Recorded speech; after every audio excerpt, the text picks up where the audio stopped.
नमो बुद्धाय, जय भीम। सर्व श्रद्धावान बौद्ध उपासक उपासिका, माता भगिनी बांधव आणि संपूर्ण भारतवासियांना 15 ऑगस्टच्या स्वातंत्र्य दिनाच्या निमित्ताने आपणास खूप खूप शुभेच्छा, मंगल कामना, मंगल मैत्री। प्रिय सज्जनांनो, आज 15 ऑगस्ट 80वा स्वातंत्र्य दिन। आपणा सर्वांना 80वा स्वातंत्र्य दिनाच्या ऐतिहासिक बुद्धभूमी मावसाळ्यावरून खूप खूप शुभेच्छा।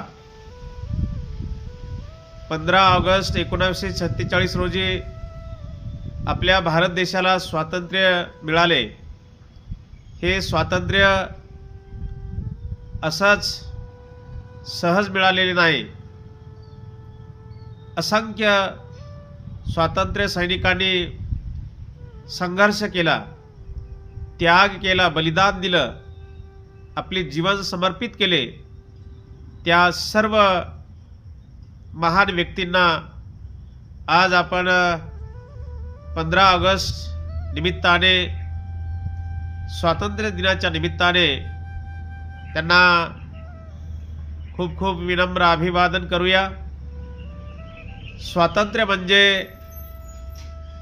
परकीय राजवटीपासून मुक्त होणे नाही, तर प्रत्येक नागरिकाला सन्मानाने, समानतेने आणि न्यायाने जगण्याची संधी मिळणे म्हणजे स्वातंत्र्य होय। आपल्या देशाला महान बनविणे सर्वात मोठे सामर्थ्य म्हणजेच आपले भारतीय संविधान होय। या संविधानानेच आपल्याला स्वातंत्र्य, समता, न्याय, बंधुत्वाची शिकवण आपल्याला दिलेली आहे। आणि म्हणूनच जात, धर्म किंवा प्रांत यापेक्षा आपण प्रथम भारतीय आहोत,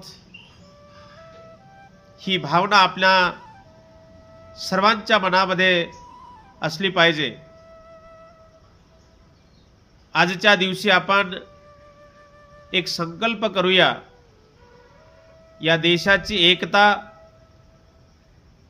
मजबूत करूया, संविधानाचा आपण सन्मान करूया, अंधश्रद्धेपेक्षा वैज्ञानिक दृष्टिकोन निर्माण करून शिक्षणाला महत्त्व देऊया।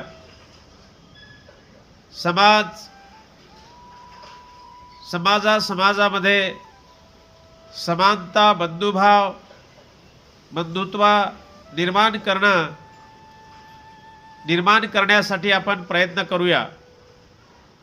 आपल्या या देशाच्या पुढच्या पिढीला चांगला, अधिक न्याय आणि अधिक प्रगत भारत देणे हीच आपली खरी देशाची देशभक्ती आहे। मी स्वतः भदंत यश प्रज्ञाबोधी महाथेरो बुद्धभूमी मावसाळा इथून मी शेवटी आपल्याला एवढंच म्हणेन, या देशासाठी ज्यांनी ज्यांनी त्याग केला, ज्यांनी आपलं बलिदान दिलं, त्यांच्या त्यागाचा सन्मान करूया आणि आपल्या कृतीतून भारताला आधुनिक, मजबूत बनवूया। नमो बुद्धाय, जय भीम।